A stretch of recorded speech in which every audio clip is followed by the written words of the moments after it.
Hello everyone, this is Kent Smith. Today I am going to talk to you about 4 methods that I use to integrate technology into my classroom. So first one I'm going to talk about is actually the one that I'm using right now, and that's Screencast-O-Matic. It's basically a screencast, webcast type of a program. It's online, it's free to use. What I like about this is I like to use it in my anatomy class.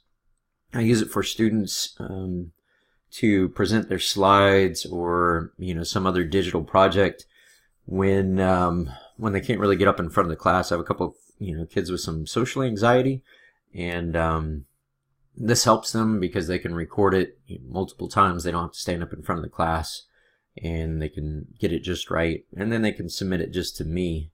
So that way I see the presentation, and they're still getting the learning objectives. So in the future, I want to use it for all of my students to present, especially for group projects.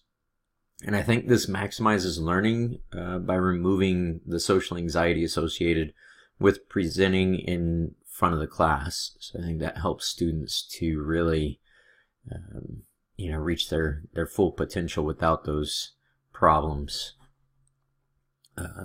Those things that could give them problems and limit them. My next one is Edpuzzle. So this is edpuzzle.com. I really like using Edpuzzle to add questions to videos. So basically you search for a YouTube video right here. You can click search and you can actually go through videos. Or you have your regular content, and I have one of these videos that I've put together. Sometimes I use it for introduction, along with a discussion. I'll throw it at the kids, let them watch the video, and I like putting the questions in there because then I know they're watching. Or I may use it along with another activity website or a textbook worksheet. So to kind of give them some choices, they can do the Edpuzzle, they can do a worksheet with the textbook, or they can do another like click-through type of an activity. So this is what one looks like. Basically, you use the link for YouTube, and you start the video, and it plays through. The answers to these questions began with a remarkable set of observations. And then from an unlikely... You go to the question, and right here there's a question. They can submit a short answer, and if they need to re-watch the video, they can click here, and they can re-watch that section of the video. So pretty interactive.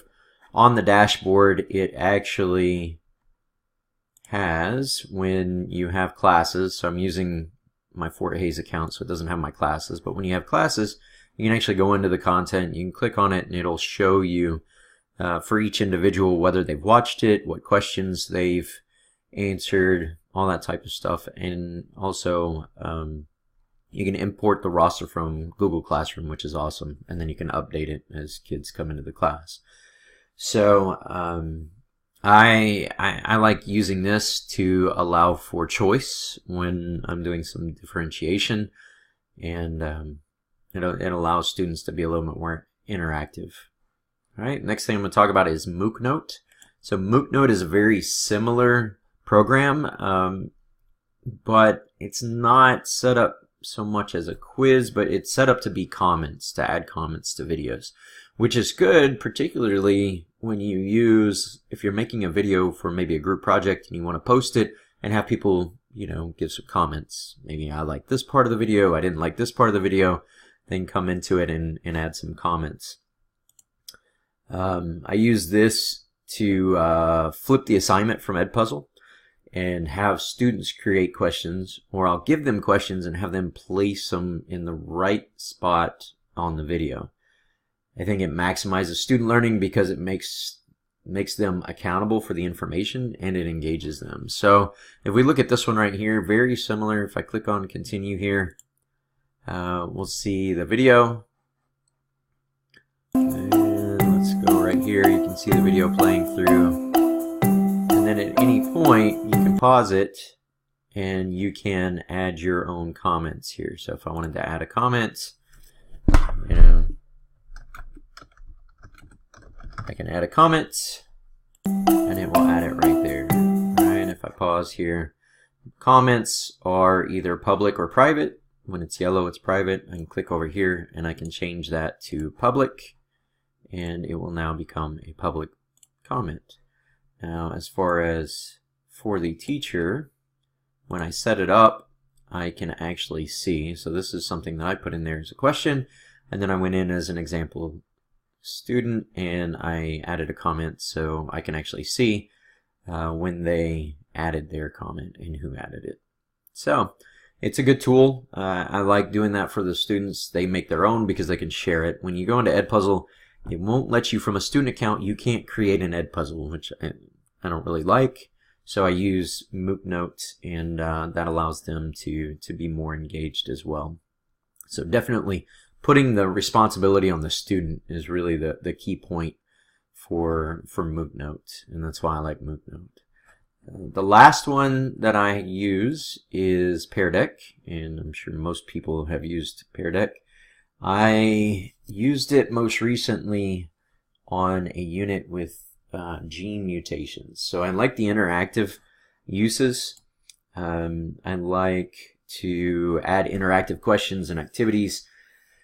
And so what I like about Pear Deck is when you throw the questions up there. So if we get into this gene mutations, right, I'm going to take us to edit, but you can present it. And this is based off of Google Slides, and you add things into it, right? So here's my presentation, and here are my slides as we went through and we talked about, what is this? This is DNA, and here is an amino acid, or a base pair that codes for an amino acid. And so we're going to go through and we look at how we get to the transcription and translation, how we get to RNA, all of this. And so what I actually did, just on this one real quick, because this isn't my regular account, but what I did was I added this slide in here, and this is a draggable slide. You have some different choices. You can add a multiple choice question, free text question, but I did this draggable slide. With this as the background, and I use a triangle, and what I have my students do is I have them find the mutation. So they drag their pointer, and they should be dragging it right in here, or they may do it down here, and they'll find this deletion mutation, right, where this base pair right here has been deleted. And this is great for students because they cue off of the other students. So I'll leave it up there, I'll throw it up there without showing the answers for a little while, and then I'll show the answers, the student answers, and it'll broadcast up there, and you can see, of course, students are going to, they're going to move their cursor around and play with it. But for the most part, we get the students into the right area, and those that don't quite get it, they cue off the other students, and they say, oh, okay, yeah, now I can see it. So I like what that does,